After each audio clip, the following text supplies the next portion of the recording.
Hello and welcome to A VO's Journey. My name is Anthony Pica, and this podcast is all about helping the new and upcoming voiceover artists grow their business and sidestep all of the crazy things that I seem to step on. Today I've got a great show for you. I'm going to be talking about your microphone, and is the microphone you're using helping or actually hurting your business? All right, let's do it. This is VO's Journey.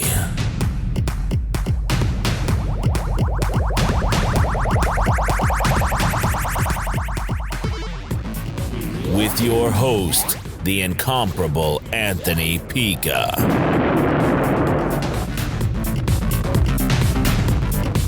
All right, so before we get started, I just want to send out a quick reminder that the Fiverr Elite group I am running is up and ready for you to join. So if you are interested in joining that, there's going to be a link in this podcast in the description section, or you can always go to my website at www.avosjourney.com and sign up for that.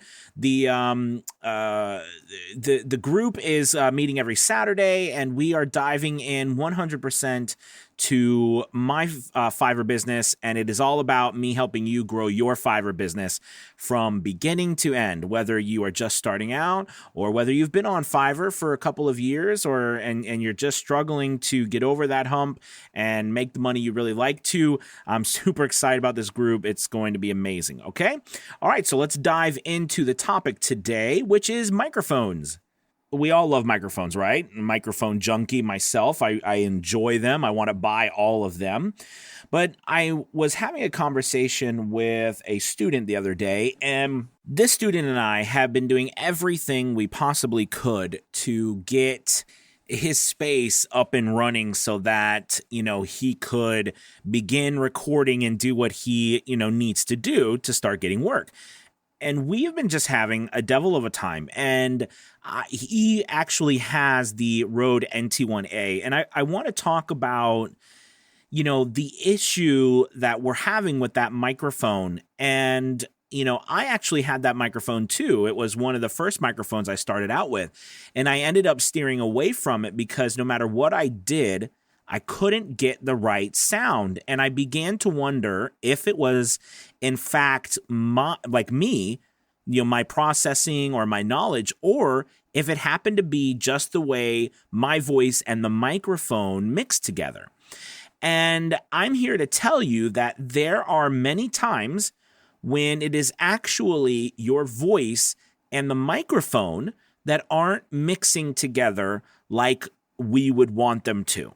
So what I recommended that he do is the same thing that I did, and that is, start to look at purchasing a different microphone that is going to actually be more geared towards his voice as well as his space. So let's talk about that, okay? To me, when I am looking at microphones and people's spaces and everything, microphones there's such a variety because they are built for many different purposes. Some microphones are built for complete, fully treated spaces. They pick up every little nuance. It's really, they're incredible microphones, but if you have 1 ounce of bad sound, it will destroy your recording.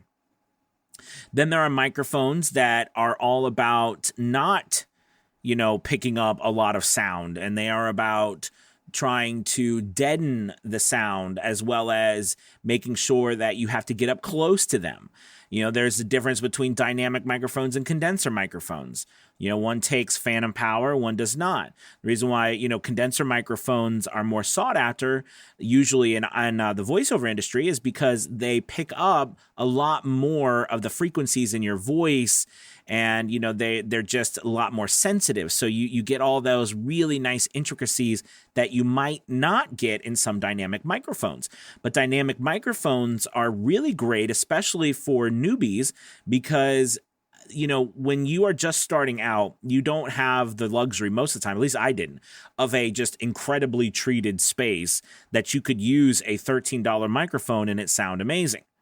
So there are microphones that you can, now these microphones don't have to be very expensive, like I love the SM58, the Shure SM58. It's amazing. It's a old stage mic that, people still use to this day for live music or live concerts, etc., because it really blocks out a lot of sound. It's got a really good polar pattern, so it makes sure that you've got to get up close to it and speak, and that, so if you back away, you're not going to hear a lot of it. Plus, the polar pattern makes it so, it's not picking up behind it or too far beyond you, as well to the sides. It's really a great microphone if you are starting out in a space where you are having trouble with lots of noise, for example. Now, if you are in a space where you've done everything you can, but at your current moment, you can't seem to get rid of reverb, a great option is to look at shotgun microphones. The shotgun polar pattern is very distinct. It's very small. It's very narrow. Narrow is the correct word to use. And because it's so narrow, it doesn't pick up a lot from the side or the back. It picks up directly in front of you. I mean, shotgun mics were designed, right, to pick up, send a narrow polar pattern to pick up a singular voice or, two people talking, but in a very particular section, and not to pick up outside noise. That was the whole point of the shotgun mic, like on movie sets and things. So for us, it really helps because it eliminates, especially when you get up to it. Because if you think about it, if you get up to a shotgun mic, for example, and you're close to the microphone, your head is going to block a lot of the reverb if the polar pattern is very small, meaning like it's going to block it if it's not getting it from the side. Something like a Rode NT1A picks up everywhere. I mean, if you have that microphone, you know what I'm talking about. That microphone will pick up if you look at it funny. Well, it picks up everything to the point where it's too much sometimes. And on top of that, that particular microphone is definitely a brighter microphone, meaning that it picks up a lot of it almost seems like it boosts higher frequencies. So that particular microphone, I have, as a microphone because I purchased it back when I didn't know much about my voice. But now I don't ever use it because it just does nothing for my, in a pinch, if I had to, I would, but I would just travel with my mics that I use now and some FET heads and things like that. But anyways, it is so important to know what's going on in your space. So if you're having trouble getting rid of extra noise in your space, and getting rid of noise is sometimes a lot tougher than necessarily getting rid of reverb, because you can get rid of the reverb but still have a noise issue. But getting rid of the noise can be challenging because sometimes there's not anything you can do about that at your current location. So you can either, take it out in post-production, which I recommend. You can do something in pre-production, meaning like you can add inserts if you have a digital interface, or you've purchased a, DBX or DBX 286S, and you have like gain, you have a gate on it or something, and you have a way to block out sound. But I don't necessarily like that as much because that's a preamp, by the way, that would go into your audio interface. And I don't like that one as much because you have to be very careful. The settings on it are vague. And when I say vague, I mean they're not very, you can't, you can only do a little bit. And if you get it wrong, it will mess up your audio. So it's important to look at, if you have a noise issue, I really like trying out a dynamic microphone. And listen, the SM58 is only like $99. I think it's $89 right now on Amazon last time I checked, which was yesterday. And if you are having a reverb issue, a great mic to look into as well is, you can look into the dynamic microphones too. Like I will say that the shotgun microphone, in my opinion, for voiceover artists who are really looking at getting that quality sound, is a great way. Shotgun mics are a great way to go. But also, if you are having trouble with that and you want to go some route like the RE20 or the what is it, the SM7B, or these are podcasting broadcast mics that are built for being in spaces that are not really treated too well, but still pick up your voice and warm it up and make it a lot more it sounds a lot nicer, if that makes sense.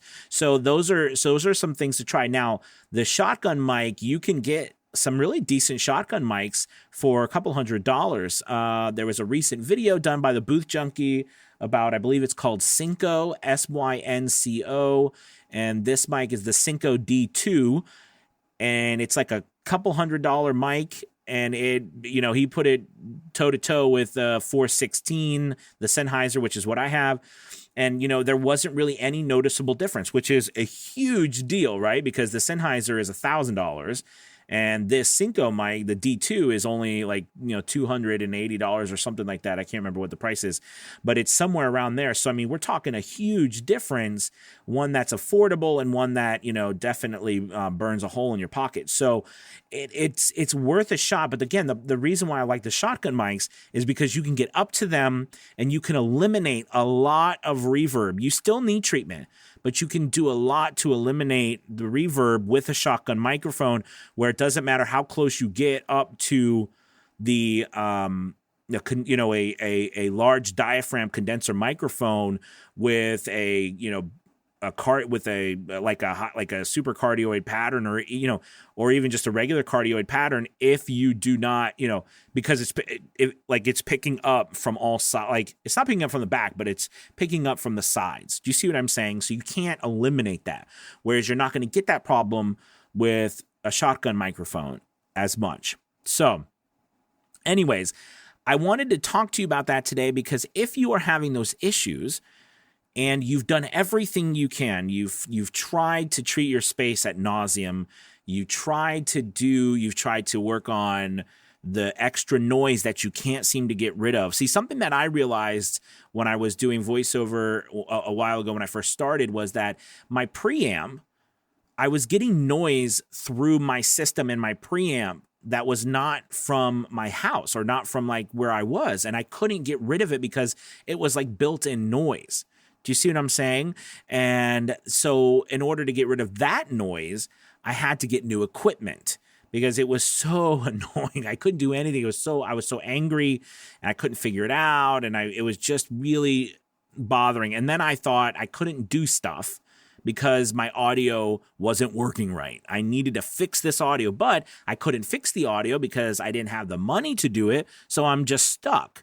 Do you know what I mean? And that's a hard place to be. And I actually did a live video today on YouTube about that, about being stuck because we're in a place where we have these barriers, but we just have to take the action and get by it. And sometimes you can't afford at the moment to purchase something, especially if you're deciding whether to put food on your table for your family or get a new microphone. You need to put food on the table for your family. However, the good thing about doing voiceover is there are opportunities for us if you are not yet in that place where you can get the exact equipment. And by the way, knowing your space, knowing what you need can allow you to get a less expensive microphone than just throwing darts in the dark and hoping that they land on the right type of microphone for you.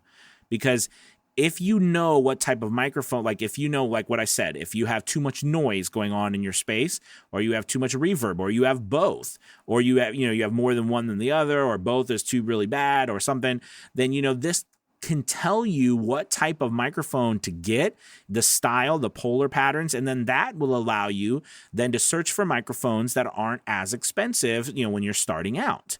Do you understand what I'm saying? Because some of the microphones, it doesn't matter how expensive they are, if you get the wrong, like if you have the space and you get this super expensive microphone and it's all wrong for you and your space, it's going to sound, it's going to pick up, it's going to make everything that's wrong sound really bad. Like it's going to make it sound worse, right? Because it's going to pick it all up. So you want to make sure that you are clear about what you have, what you're doing, and you might actually need to think about getting a different mic to solve the problems if you've done everything else. And again, I'm talking about you don't have to spend a whole bunch of money, but sometimes you might need a different type of mic. And by the way, there is tons of advice out there about what you should and should not use.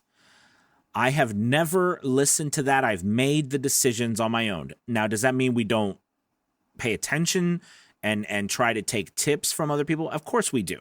I do, you do. That's okay. And we learn from other people. But what I'm trying to say is that if it should work and you've done your homework and it looks like it might be useful to you, and then someone comes along and is like, oh my God, you can't use that because you're a voiceover artist and that voiceover artists don't use a dynamic microphone.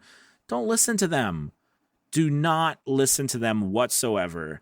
Do what you need to do to make your business work.